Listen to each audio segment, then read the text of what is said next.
우리가 생각하기에 일어날 수 없는 일들, 그것이 일어났을 때 그것을 한 단어로 이렇게 표현합니다.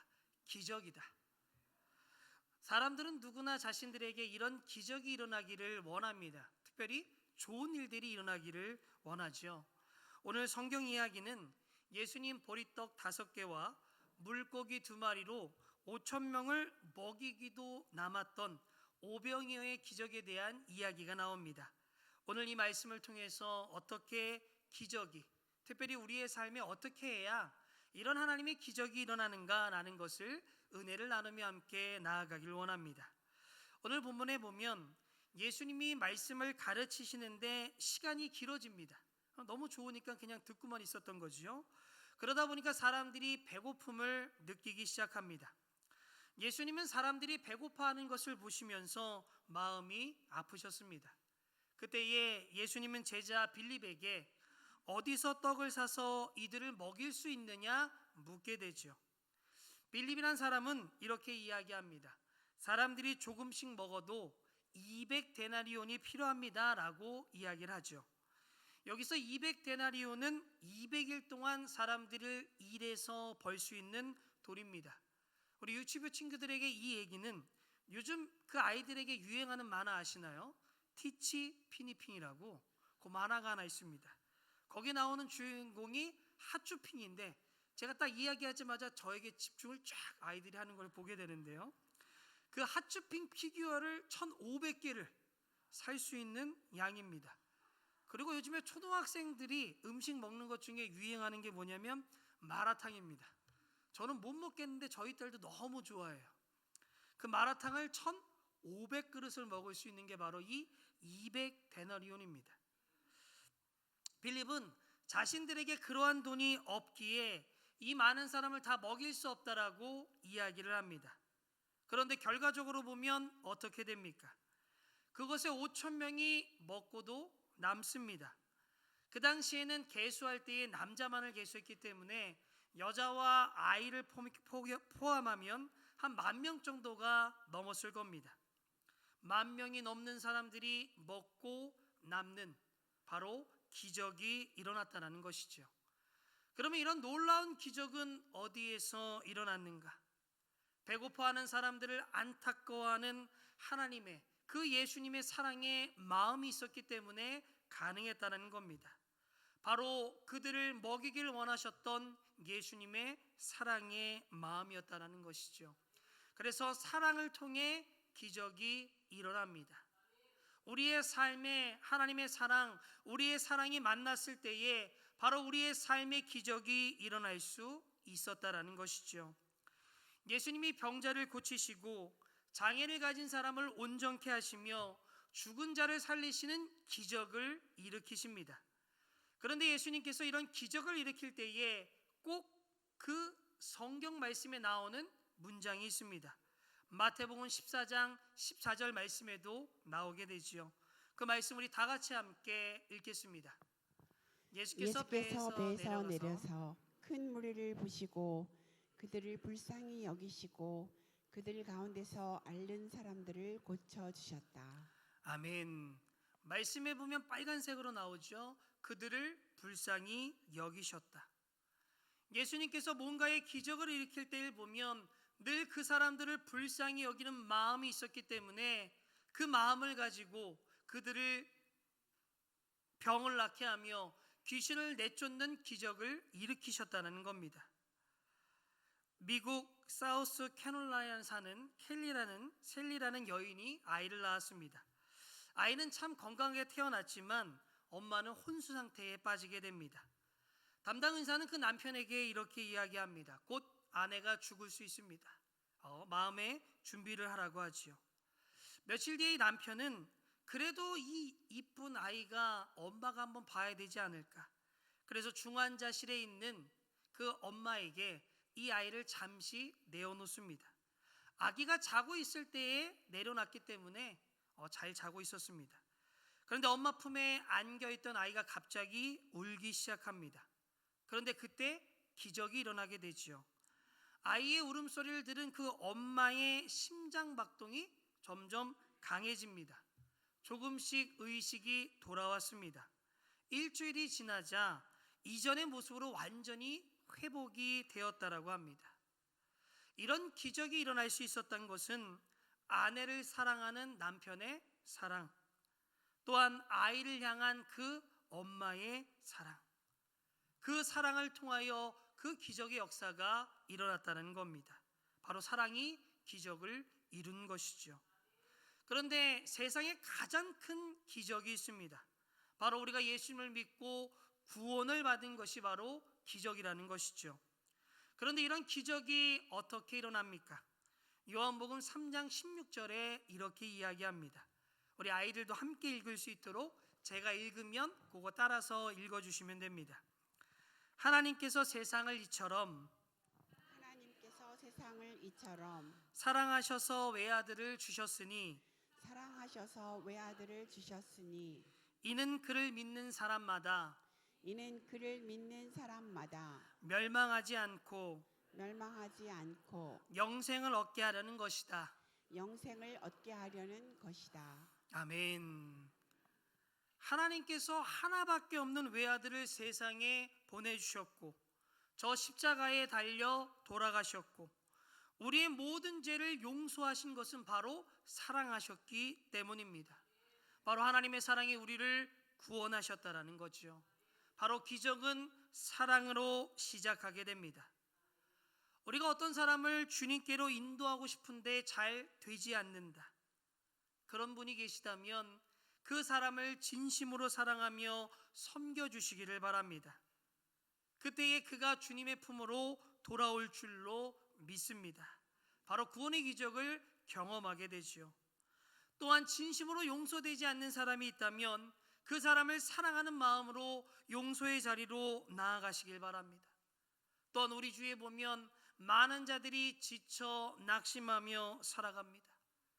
그들을 찾아가 사랑의 위로를 건네주시길 바랍니다. 그 사랑의 위로를 통해 다시 한번 그들이 일어서는 기적이 일어날 줄로 믿습니다. 바로 사랑이 기적을 이룬다는 것을 우리가 늘 기억하며 나아가시길 바랍니다.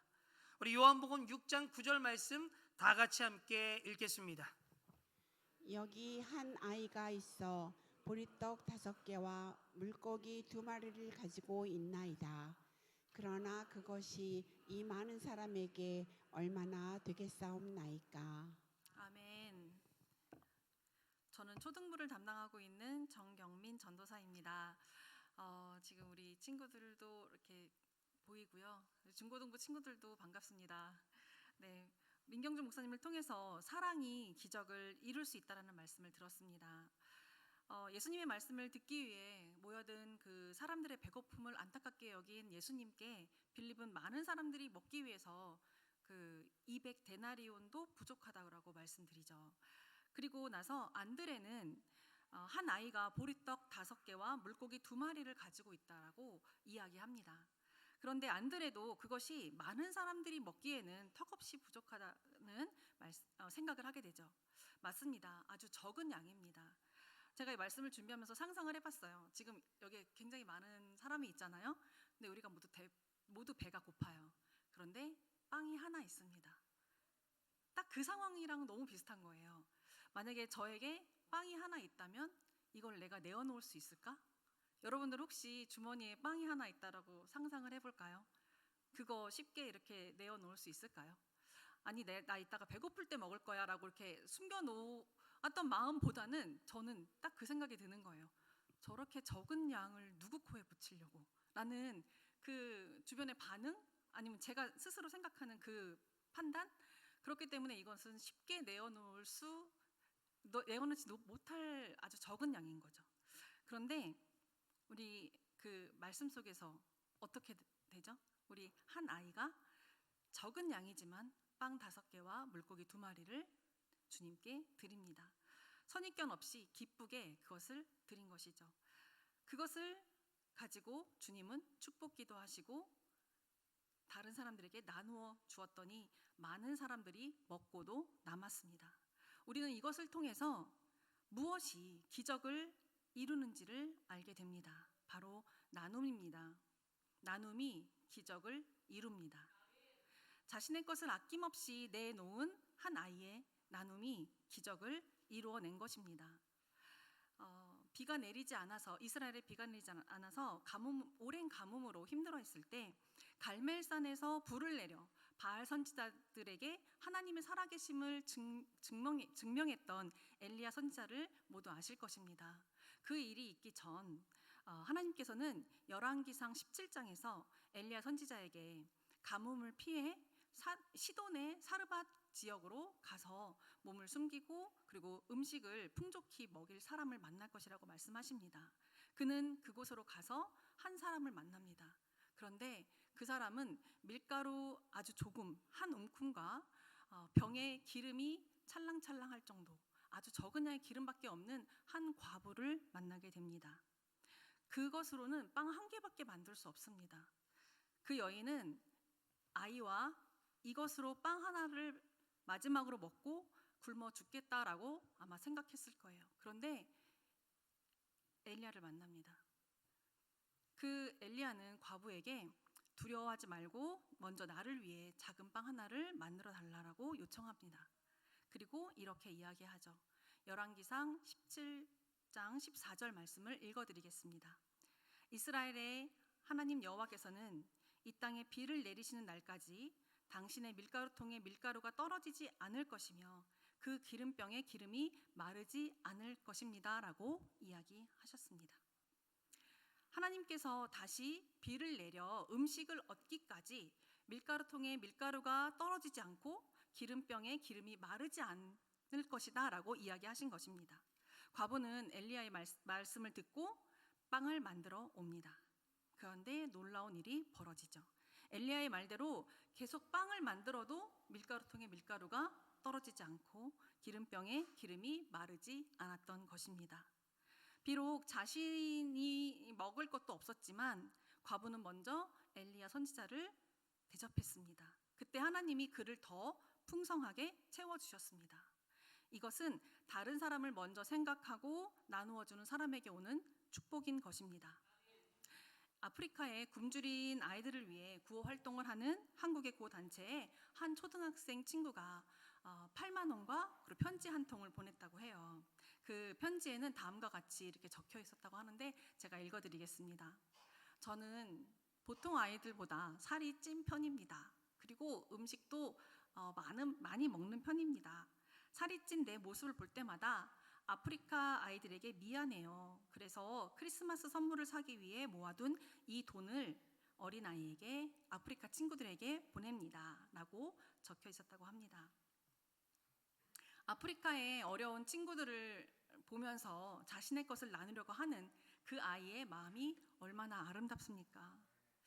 주님이 그 마음을 기뻐하실 것입니다. 여러분들도 기쁘시죠? 네. 그 작은 나눔이 모여서 큰 힘이 된다는 것을 우리는 기억해야 합니다. 주님께서는 오늘 우리에게도 이렇게 말씀하십니다. 누가복음 6장 38절 말씀을 다 같이 읽겠습니다. 시작. 주어라 그러면 너희도 받을 것이니 너희에게 누르고 흔들어 넘치게 부어주실 것이다. 너희가 남에게 되어주는 것만큼 되돌려 받을 것이다. 아멘. 나누어 줄 때 주님은 우리에게 더 풍성한 것으로 채워주십니다. 아멘. 기쁜 마음으로 채워주시기도 하고요. 내가 어려울 때 도움의 손길로 채워주시기도 합니다. 사실 우리가 가지고 있는 것은 모두 우리의 것이 아니죠. 나의 생명도 재물도 재능도 다 하나님께서 주신 것입니다. 모든 것을 값없이 받은 것이기에 우리는 이 모든 것을 나를 위해서만 쓰기보다 이것을 다른 사람을 섬기고 사랑하기 위해 사용해야 합니다. 어린아이의 작은 음식의 나눔을 주님께서는 크게 사용하셨습니다. 사르밧 과부의 적은 양의 밀가루와 기름을 주님께서는 크게 사용하셨습니다. 우리의 작은 나눔을 주님께서는 기뻐하시고 그것을 크게 사용하십니다. 봉사와 섬김 그리고 후원이 바로 나눔인 것이죠. 그 나눔의 자리가 기적의 자리인 것을 우리가 기억하며 나누며 살아가는 저와 우리 성도 여러분들이 되시기를 소망합니다.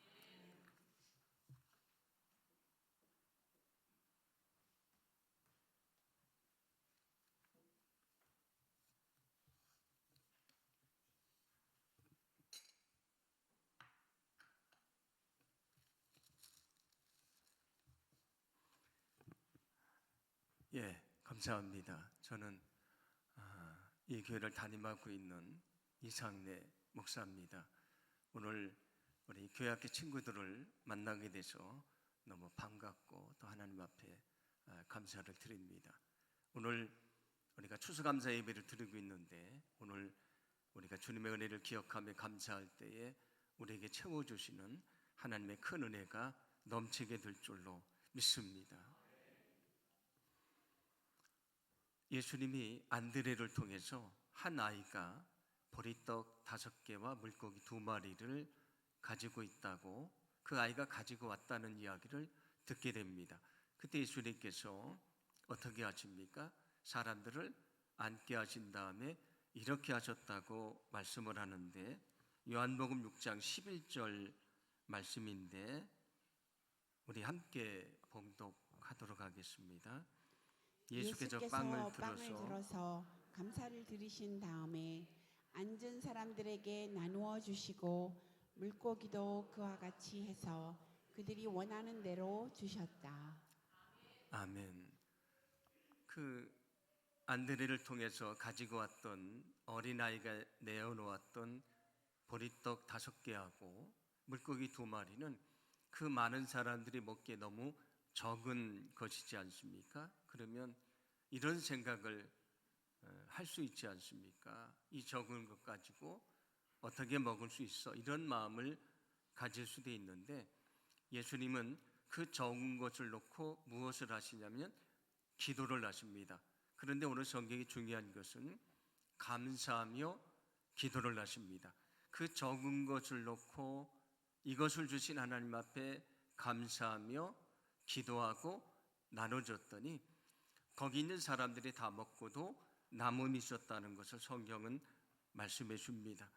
오늘 이 말씀은 우리에게 무엇이 기적을 이루게 되는지를 말씀해 주는데, 그것은 바로 감사라고 하는 것입니다. 여러분, 감사가 기적을 이루게 된다는 것을 기억하시기를 바랍니다.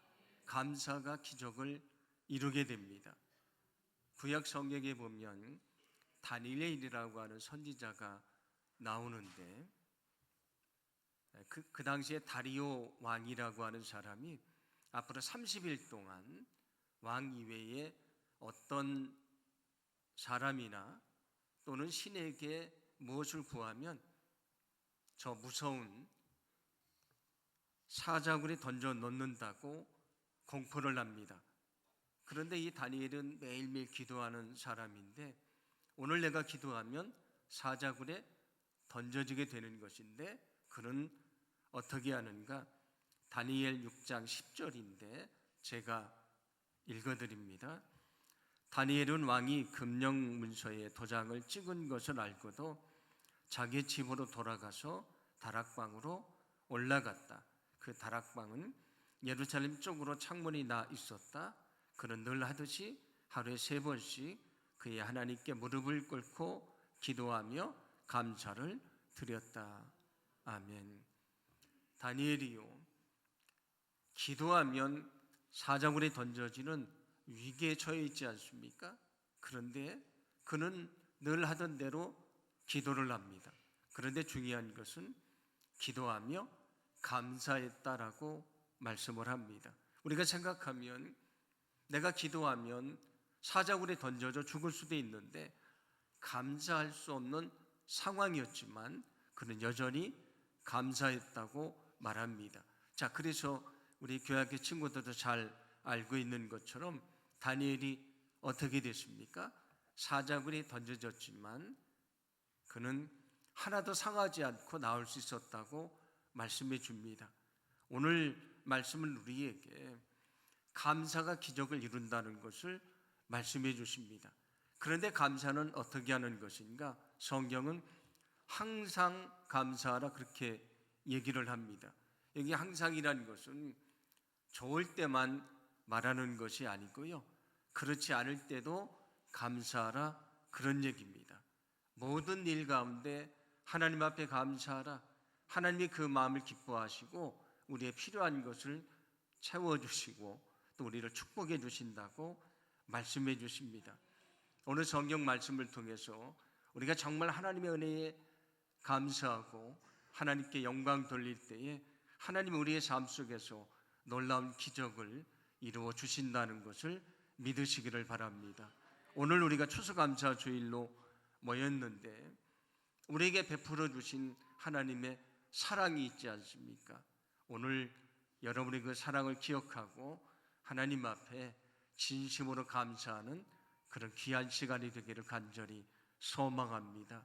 일단 우리의 마음속에 하나님이 나를 사랑해 주셨던 것처럼 나도 사랑하며 살겠습니다. 그렇게 결심하시기를 바랍니다. 그리고 오늘 성경 말씀을 우리에게 나눔이 기적을 이룬다고 말씀해 주셨는데 우리가 가지고 있는 것이 사실은 우리 것이 아니지 않습니까? 내 생명도 하나님이 주신 것이고요. 우리가 지금 숨을 쉬고 있는데 이 공기도 하나님이 주신 것이고, 그리고 나의 재능도 나의 재물도 모든 것도 하나님이 주신 것입니다. 그것을 나를 위해서만 사용하는 것이 아니고 우리가 기쁨으로 나누어 주고 헌신하고 봉사할 때에 거기 하나님의 큰 역사가 있게 될 줄로 믿습니다. 마지막은 감사가 기적을 이룬다고 말씀해 주셨는데 오늘 우리가 추수감사주일을 맞이해서 먼저 하나님의 은혜에 대해서 감사를 하고요. 내가 살아가는 데 있어서 나에게 은혜를 베풀었던 많은 사람들이 있습니다. 그들의 그 은혜를 기억하고 사랑을 기억하고 오늘 감사하기를 간절히 소망합니다. 그때 주님이 우리 삶 속에 필요한 것을 풍성하게 채워주시는 그런 놀라운 은혜가 있게 될 줄로 믿습니다.